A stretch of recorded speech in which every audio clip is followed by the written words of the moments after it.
So आज आपण सगळ्यात महत्त्वाचा टॉपिक जो मॅक्सिमम वेळेला आपल्याला सगळीकडे ऐकायला मिळतं, जेनरिक मेडिसिन आणि ब्रँडेड मेडिसिन याच्यामधला फरक काय, याच्यामधला डिफरन्स काय आणि हे काम कशा पद्धतीने करतं.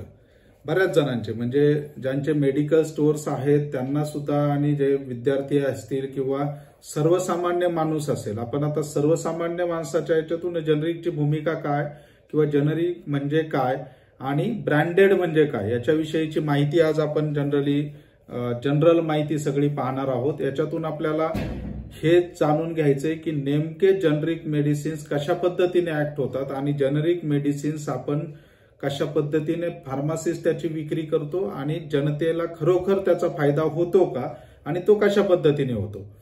आता त्याच्या आधी आपल्याला जेनरिक मेडिसिन म्हणजे काय याच्यावरती सगळ्यात आधी चर्चा करायची आहे की जेनरिक मेडिसिन नेमकं जेनरिकची आणि ब्रँडेडची डेफिनेशन कशी केली जाते.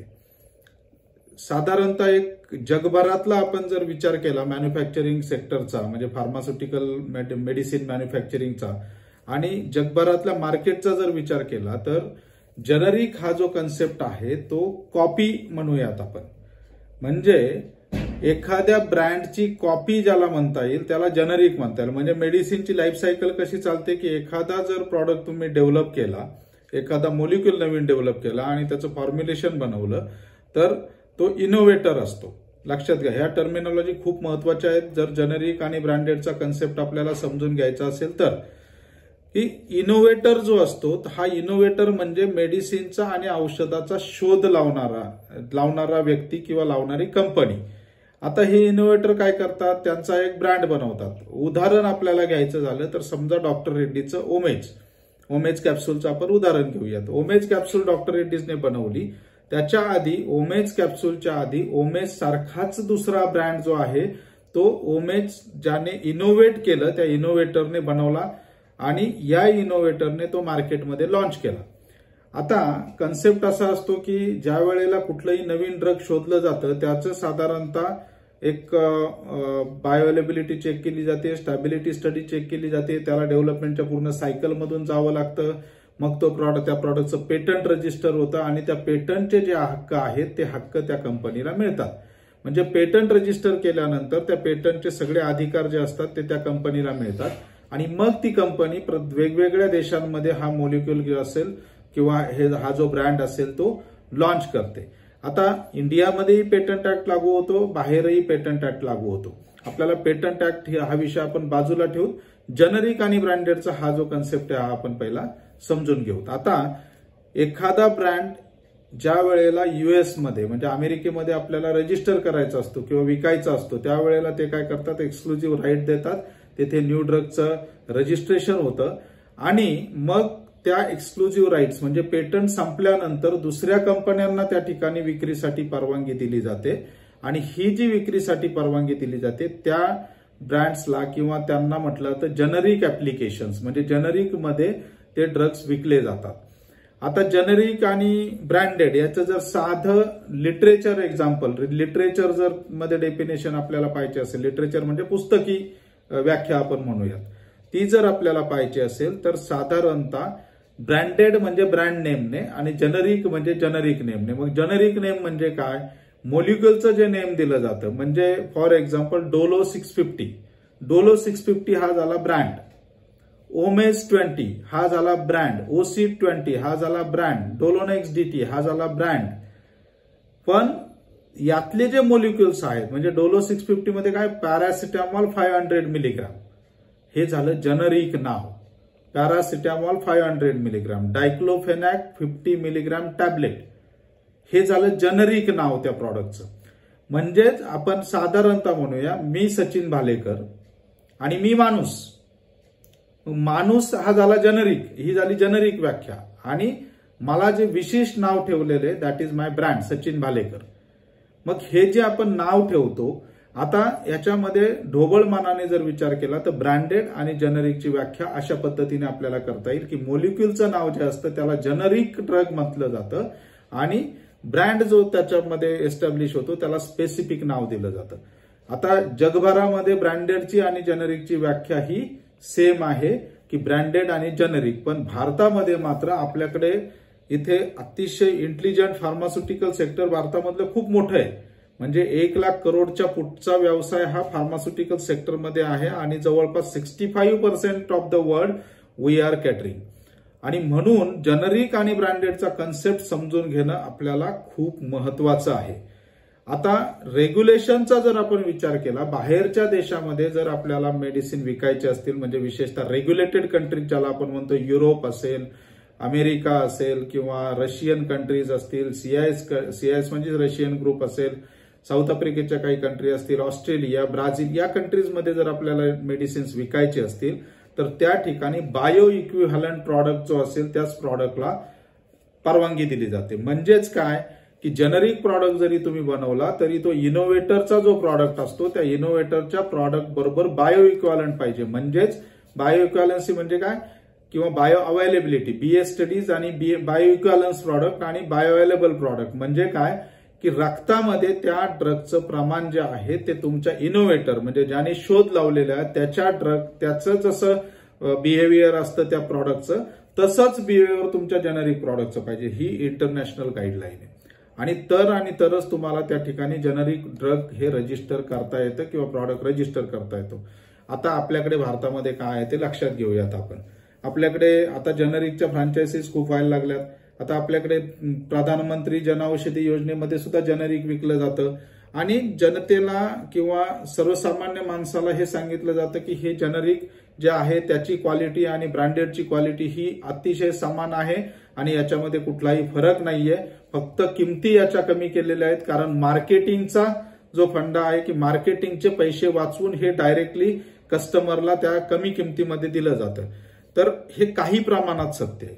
म्हणजे हा जो गैरसमज पसरवला जातो जेनेरिक प्रॅक्टिस करताना, हा गैरसमज तसं पाहिलं तर हा गैरसमजच आहे. कारण जर क्वालिटीचा आपण विचार केला तर आधी आपण ब्रँडेड आणि जेनेरिक विषयीची गोष्ट बोलूयात.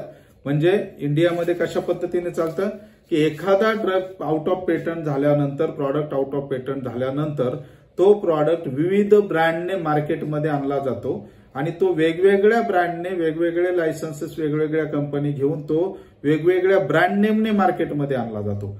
म्हणजे तो इनोव्हेटर प्रॉडक्ट झाला का नाही, त्यालाही ब्रँड नेम आलं.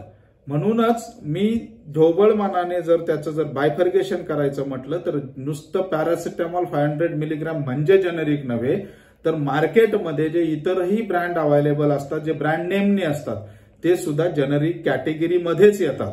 म्हणजे आता मल्टीनॅशनल कंपन्यांनी काय केलेले, मोठ्या कंपन्यांनी त्यांचा एक ब्रँड, त्याला ब्रँडेड म्हणूयात आपण, ब्रँडेड प्रॉडक्ट, आणि दुसरा ब्रँड त्यांनी काढला तो जेनेरिक ब्रँड म्हणून काढला. बऱ्याच कंपन्या, सिप्लाची जेनेरिक डिव्हिजन आहे, ॲबटची जेनेरिक डिव्हिजन आहे, लिफोर्डची जेनेरिक डिव्हिजन आहे, त्यानंतर झायडस कॅडिलाची जेनेरिक डिव्हिजन आहे, एमक्यूआरची जेनेरिक डिव्हिजन आहे, डॉक्टर रेड्डीचे, मला वाटतं डॉक्टर रेड्डीचे सुद्धा काही प्रॉडक्ट जेनेरिकमध्ये असावेत. देन अशा ज्या मोठ्या कंपन्या आहेत या सगळ्या मोठ्या कंपन्यांचा एक जेनेरिक ब्रँड सुद्धा त्यांनी डेव्हलप केलेला आहे. आता आपल्याकडे कसं पाहिलं जातं, जनरली ब्रँडेड आणि जेनेरिकची व्याख्या कशी केली जाते की आपण नावानिशी बघतो. म्हणजे अमुक एक कंपनी म्हणजे Louis Philippe is brand, Allen Solly is brand, कपड्यामध्ये आपण उदाहरणं जर घेतले तर Bata is brand, Action is brand. मग दुसरा कुणीही स्टारलाइट येईल, अमुक येईल, तमुक येईल, हे जे इतर नावं येतात त्यांना आपण ब्रँड समजत नाही, त्यांना आपण काय म्हणतो मार्केटचा प्रॉडक्ट आहे. म्हणजे आपण एक जनरल उदाहरण घेऊयात. आपण जर शर्ट घ्यायला गेलो आणि आपल्याला जर स्पार्क लाईट नावाचा ब्रँड आपल्याला दिसला, त्या कंपनीच्या दृष्टीने तो ब्रँडच असतो. लक्षात घ्या गोष्ट, त्या कंपनीच्या दृष्टीने तो ब्रँड असतो. पण आपण काय म्हणतो, नाही ब्रँडेड शर्ट दाखव. किंवा आपण मोबाईल घ्यायला जातो, छोट्या मोठ्या बऱ्याच कंपन्या मार्केटमध्ये असतात, रेडमी आहे, त्याच्यापेक्षा दुसरे कुठले तरी 2-3 कंपन्यांचे नावं आपल्याला जे कधी ऐकलेले नसतात ते ऐकलेले नसतात. मग आपण काय म्हणतो, ब्रँड दाखव. ब्रँड म्हणजे आपल्या दृष्टीने काय, Samsung is brand, OnePlus is brand, apple is brand, मग त्याला आपण ब्रँड म्हणतो. पण मेडिसिन मध्ये तसंच होतं. आपण काय करतो, डॉक्टर रेड्डीचा आहे brand, Intas brand, Zydus Cadila brand, Sun Pharma brand, Cipla brand. मग बाकीच्या कंपन्या त्यांनीही ब्रँडच आणलेला असतो मार्केटमध्ये, त्यांची ही क्वालिटीच असते आणि मग आपण त्याला नाव ठेवताना कसं म्हणतो, मल्टीनॅशनल कंपन्या किंवा मोठ्या कंपन्या ज्या असतील ते झाले ब्रँड आणि छोट्या कंपन्या जे झाले ते झाले जनरिक, अशी आपण सरळ सरळ व्याख्या करून मोकळे होतो आणि आपण त्याच्यातून बाहेर पडतो. दुसरी गोष्ट अशी येते सगळ्यात महत्वाची की मेडिकल फील्डमध्ये काम करणारे जे डॉक्टर्स असतात किंवा मेडिकल स्टोअरचे ओनर असतात, फार्मासिस्ट असतात, यांनाही जनरिकची व्याख्या तशी क्लिअर नसते. यांच्या दृष्टीने ज्याच्यामध्ये जास्त मार्जिन तो जनरिक आणि ज्याच्यामध्ये कमी मार्जिन ते ब्रँडेड.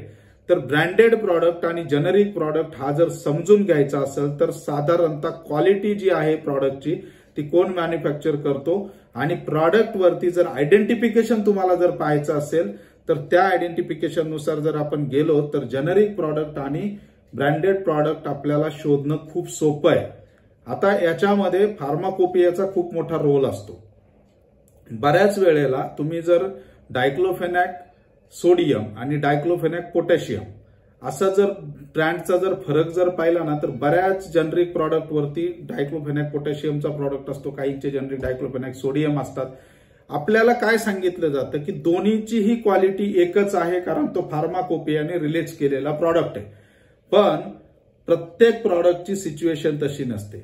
मोठ्या कंपन्यांना ब्रँडेड कंपन्या का म्हटलं जातं मार्केटमध्ये किंवा जनरली फार्मास्युटिकल इंडस्ट्रीमध्ये सुद्धा विचार करताना मोठ्या कंपन्यांचे प्रॉडक्ट का अवेलेबल केले जातात किंवा कन्सल्टंट जे असतात हे कन्सल्टंट कुठलाही ब्रँड उचलून लिहित नाहीत, ते काही ठराविक कंपन्यांचेच ब्रँड लिहितात. आपण बदनाम करण्याच्या दृष्टिकोनातून काही प्रमाणात ते सत्यही असेल की कमिशन घेतात, आमके घेतात असं म्हणून आपण ते झाकून नेतो.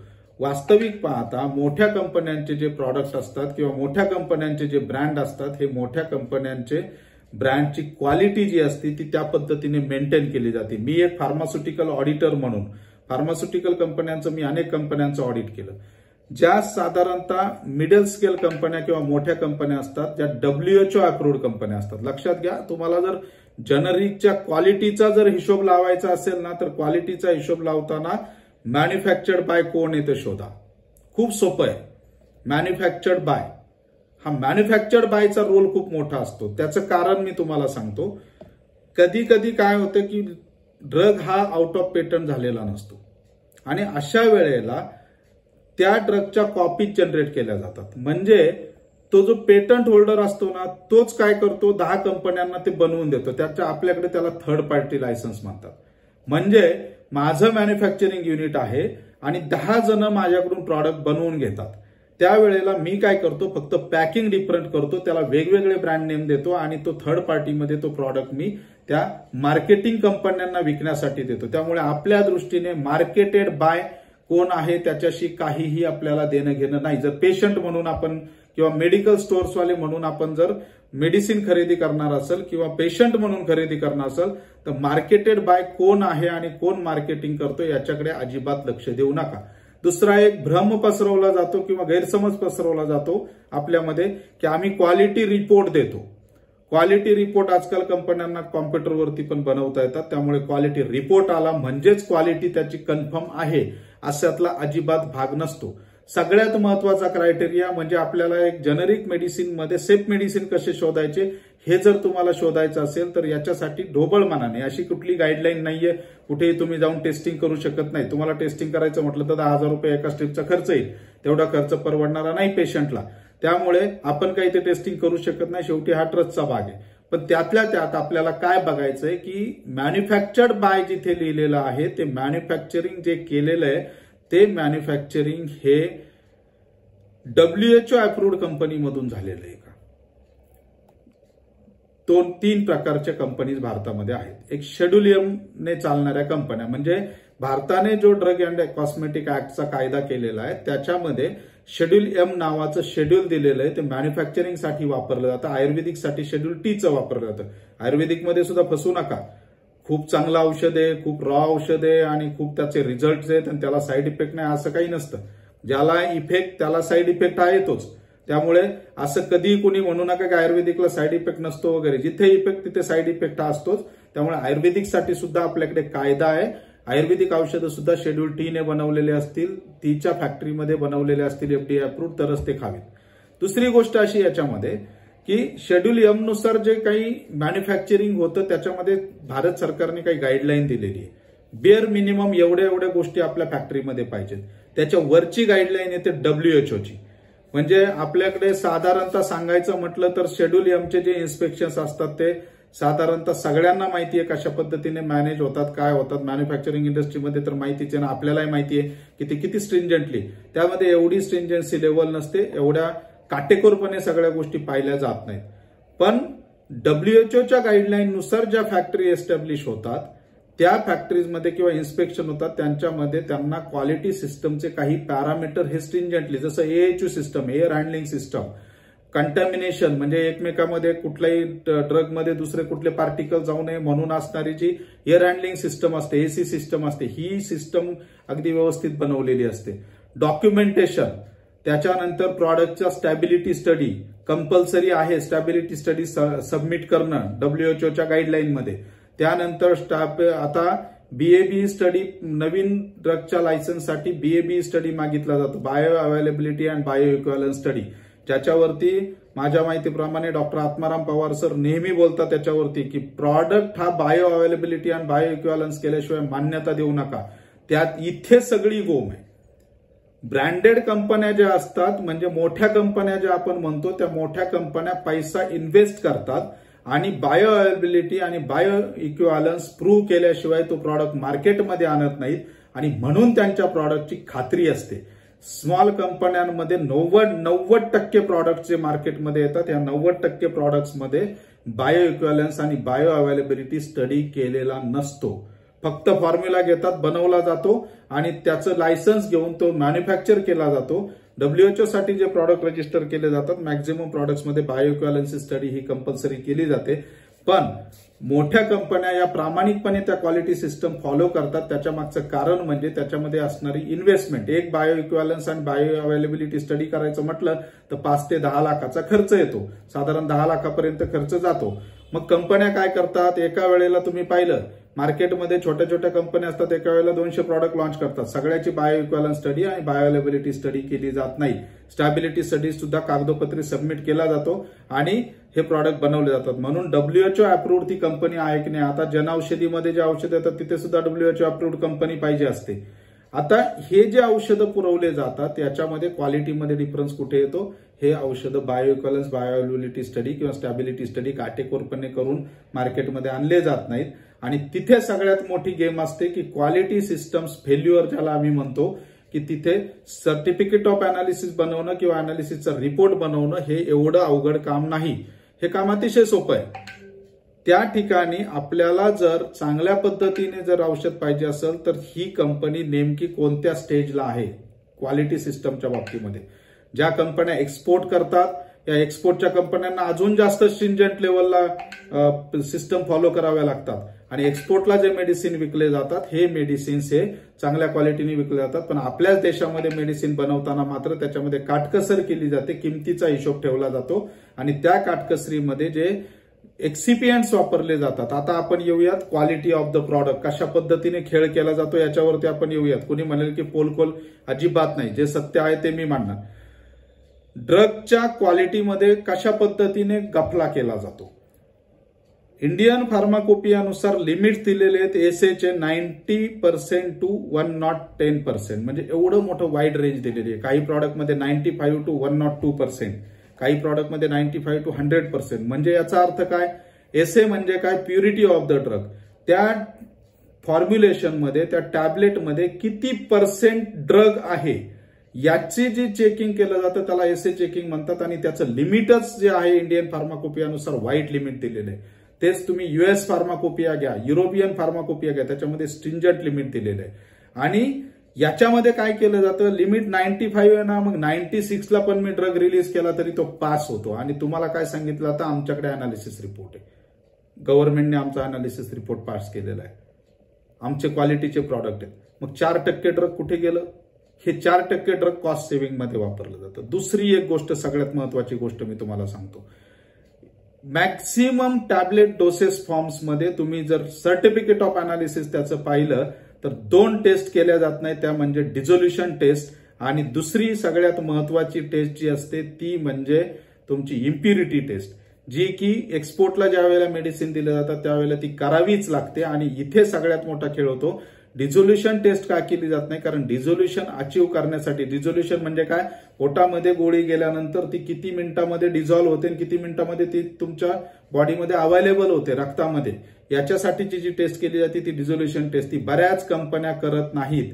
जेनरिक मेडिसिन मध्ये तर सर्रास हे टाळलं जातं, कॉस्ट वाचवण्यासाठी, वेळ वाचवण्यासाठी, आणि त्यातल्या त्यात त्या डिझोल्युशन टेस्ट पास होत नाही. त्याच्या मागचं कारण म्हणजे वापरलं जाणारं मटेरियल, एक्सिपियंट जे असतात, ज्याला आपण भरणद्रव्य म्हणूयात, की एक 500 मिलीग्राम जर पॅरासिटामॉल असेल तर टॅबलेट बनवण्यासाठी बाकीच्या गोष्टी त्याच्यामध्ये ज्या टाकल्या जातात त्याची क्वालिटी सुद्धा तेवढीच महत्वाची असते. आणि मोठ्या कंपन्या त्याच्यावरती पैसा खर्च करतात आणि म्हणून मोठ्या कंपन्यांची प्रोडक्शन कॉस्टची मटेरियलची असते किंवा ड्रगची असते ती जास्त असते आणि त्या कॉस्टमुळे ते लोक कॉस्ट जास्त ठेवतात. मार्केटिंगचा जो फंडा आपल्याला सांगितला जातो तो फंडा ठीक आहे, तो ऍक्सेप्टेबल आहे, पण तो 25% 30% पर्यंत. पण बाकीची मॅन्युफॅक्चरिंग कॉस्टमध्ये खूप मोठा फरक केला जातो आणि जेनरिकच्या मेडिसिन ज्या असतात त्या खूप कमी दरामध्ये मॅन्युफॅक्चरिंग केल्या जातात. आपल्याला जनरली सांगितलं जातं की जेनरिकमध्ये खूप मोठं मार्जिन आहे म्हणून 70% डिस्काउंट दिला जातो, 60% डिस्काउंट दिला जातो. हे खरंय, तुमची एमआरपी वाढवली जाते आणि जेनरिकची कॉस्ट कमी असते. कमी याच्यामध्ये मी तर मार्केटिंगची कॉस्ट त्याच्यातून काढून टाकल्यानंतर कमी आहे. आणि त्याच्यासाठी म्हटलं जातं मेडिकलवाले लुटतात वगैरे, ती गोष्ट मला मान्य नाही. कारण एका दुकानामध्ये जर पाहिलं तर साधारणतः सगळ्या सेलच्या 10%च्या पेक्षा जास्त जेनरिकचा सेल कोणाचाही होत नाही. त्यामुळे तो फार मोठं काही जेनरिकमध्ये कमावतो अशातला भाग नाही. आणि म्हणून आता ज्या जेनरिक फ्रँचायझीज आल्या, या जेनरिक फ्रँचायझीजने काय केलं, त्यांच्या ज्या कॉस्ट एमआरपी आहे ती एमआरपी कमी केली.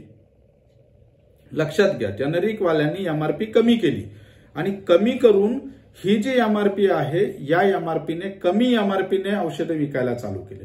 म्हणजे ओमेजची जर एमआरपी 35 रुपये असेल तर जेनरिकची एमआरपी किती असते, 12 रुपये, 15 रुपये, 16 रुपये ते लोक एमआरपी ठेवतात. कमी मार्जिनमध्ये काम करतात आणि कस्टमरला स्वस्तामध्ये देतात. पण याच्यामध्ये सगळ्यात महत्वाची गोष्ट जी असते क्वालिटीची असते. आणि आज तरी भारतामध्ये खात्रीशीर असं जेनरिकची क्वालिटी जी आहे, कंपन्यांनी त्यांचे bio availability study, bio equivalent study declare करावे जेनरिक कंपन्यांनी आणि मगच क्वालिटी विषयी बोलावं. अन्यथा क्वालिटी विषयी जेनरिक कंपन्यांनी बोलू नये.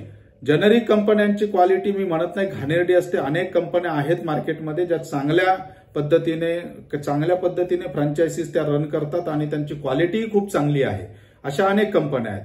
म्हणजे अगदी दवा इंडिया सारखी कंपनी आहे, कमी रेटमध्ये पण चांगल्या क्वालिटीचे मेडिसिन्स ते देतात. ते लोक ऑलरेडी एक्सपोर्टमध्ये आहेत आणि त्यामुळे त्यांची क्वालिटी जी आहे त्या पद्धतीने ते बनवून घेतात. आता दुसरी एक सगळ्यात महत्वाची गोष्ट, तो ड्रग बनतो कुठे याच्यावरती खूप महत्वाची गोष्ट आहे.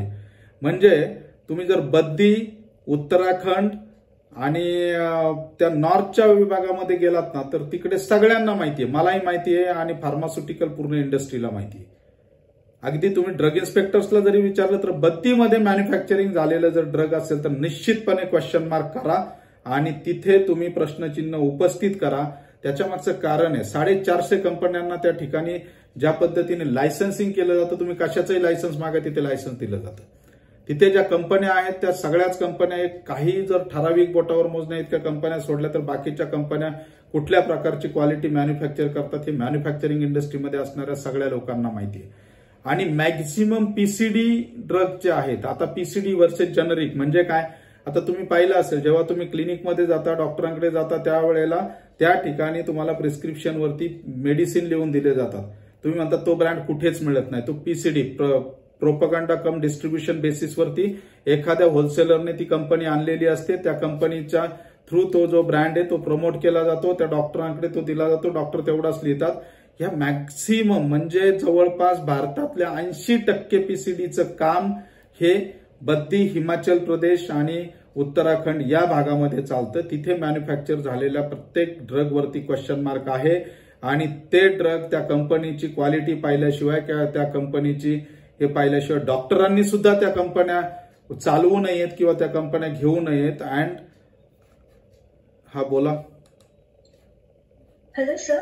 हा हा हा मला एक क्वेश्चन आहे. आता जेव्हा आपण जेनेरिक किंवा ब्रँडेड प्रोडक्ट्स विषयी बोलतो तसं आता तुम्ही सांगितलं की बद्दीमध्ये ज्या कंपनीज असतात त्यांच्या क्वालिटीवर आपण क्वेश्चन मार्क करू शकतो, पण मोस्ट ऑफ द होलसेलर्स किंवा जे लोक आपल्याला डिस्ट्रीब्यूट करतात माल, त्यांचं असं म्हणणं असतं की बाबा आमच्याकडे एवढ्याच कंपनीज आहेत आणि तुम्हाला ह्याच घ्याव्या लागतील.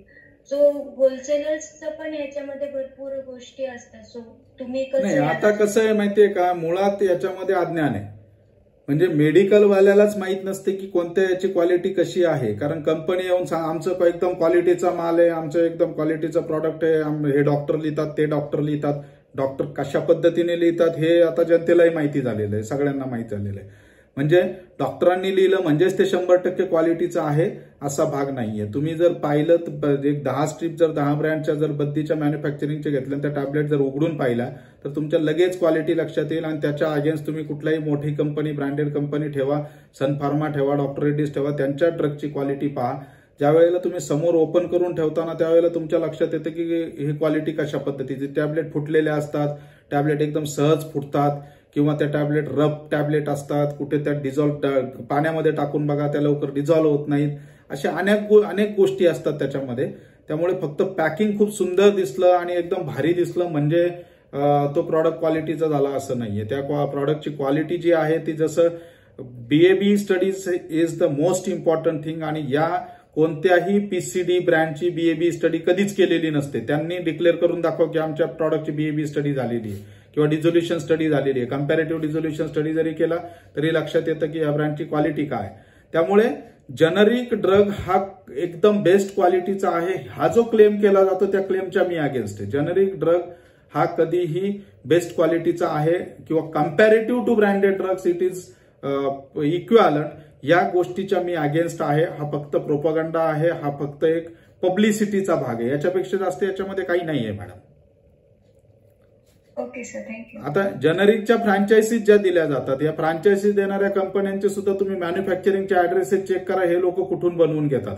आणि जर तुम्ही रिटेलर असाल तर 10 रिटेलर एकत्र येऊन, 10 फ्रँचायझीज एकत्र येऊन यांना सांगा आम्हाला तुम्ही जिथे मॅन्युफॅक्चर करता तिथे व्हिजिट करायची. रिटेलरने याच्यात इनिशिएटिव्ह घ्यावं, होलसेलरने इनिशिएटिव्ह घ्यावं की तुम्ही जर म्हणताय की आमचा प्रॉडक्ट बेस्ट क्वालिटीचा आहे, तुम्ही आमच्याकडून 5 लाख 10 लाख रुपये फ्रँचायझीची फी घेताय, तर ती फ्रँचायझी घेताना तुम्ही विचारा लोकांना की मला तुमचं मॅन्युफॅक्चरिंग युनिट बघायचं, तुम्ही जिथे मॅन्युफॅक्चरिंग करता तिथे. आणि ते जर चांगलं वाटलं तरच तुम्ही हे करा. पण तसं काही कुणी अलाउड करत नाही. ते लोक म्हणजे तुम्हाला एंटरटेन करणारच नाही, केलं तर चांगलीच गोष्ट आहे. त्यामुळे जनरिक व्हर्सेस ब्रँडेडचा ज्या वेळेला हे येतो त्यावेळेला ब्रँडेडच्या ड्रग्सवरती डोळे झाकून विश्वास ठेवावा. इथपर्यंत त्यांची स्टॅबिलिटी किंवा बायोइक्विव्हॅलन्स हे गव्हर्नमेंटच्या साईटवर सुद्धा त्यांचं बायोइक्विव्हॅलन्स सापडतं. बऱ्याचशा कंपन्यांची तुम्हाला खात्री करायची असेल तर FDAच्या एक्सेलन्सच्या वेबसाईटवर जर तुम्ही गेला तर तिथे बॅन केलेल्या कंपन्या म्हणजे ज्यांचे सबस्टँडर्ड क्वालिटीचे प्रॉडक्ट आहेत त्या कंपन्यांची भली मोठी लिस्ट तिथे दिलेली असते. म्हणजे FDA सुद्धा सॅम्पल उचलतं, FDA सुद्धा डिक्लेअर करतं की कोणत्या कंपन्या सबस्टँडर्ड ड्रग बनवतात आणि त्यातल्याच काही कंपन्या तुम्हाला आहे ना त्या तुमच्याकडे जे PCDचे ड्रग्स येतात त्याच्यामध्ये तुम्हाला दिसतात. त्यामुळे जनरिक आणि याच्यामध्ये फार मोठा किमतीचा फरक जरी असला तरी क्वालिटी सुद्धा तेवढीच मॅटर करते. आणि म्हणूनच जनरिक ड्रग घेताना त्या ड्रग कोणत्या मॅन्युफॅक्चरिंग युनिटमध्ये बनले आहेत, कुठे बनलेत, त्याची स्टेटस काय आहे इंटरनेटवरती तुम्हाला सापडतं. WHO अप्रूव्ड आहे का, FDAच्या लिस्टमध्ये ते ड्रग आहे का, FDAच्या लिस्टमध्ये ती कंपनी बॅन केलेली नाही ना.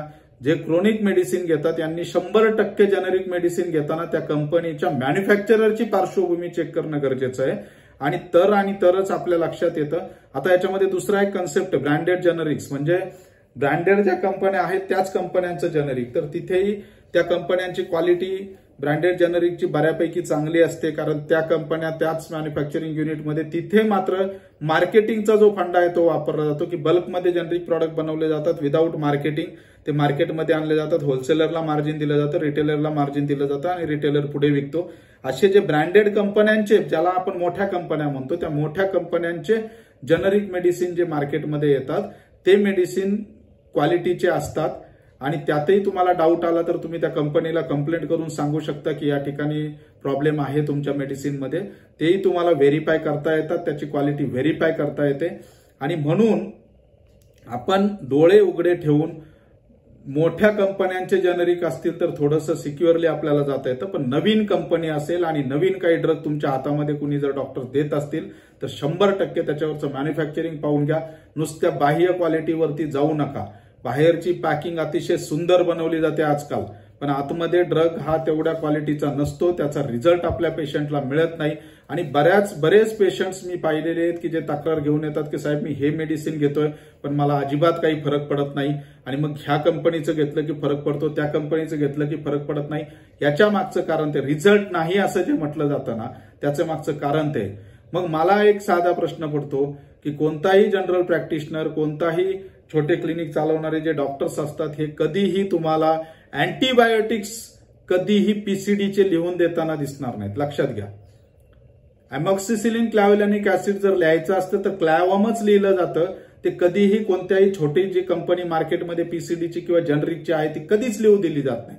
का? कारण डॉक्टरांना याच्यातलं सत्य माहिती आहे की जनरिक प्रॉडक्ट हे कोणते दिले पाहिजेत ज्याचा इम्पॅक्ट इमिजिएट त्यांना डाऊट आहे की याचा रिझल्ट मिळेल की नाही मिळेल.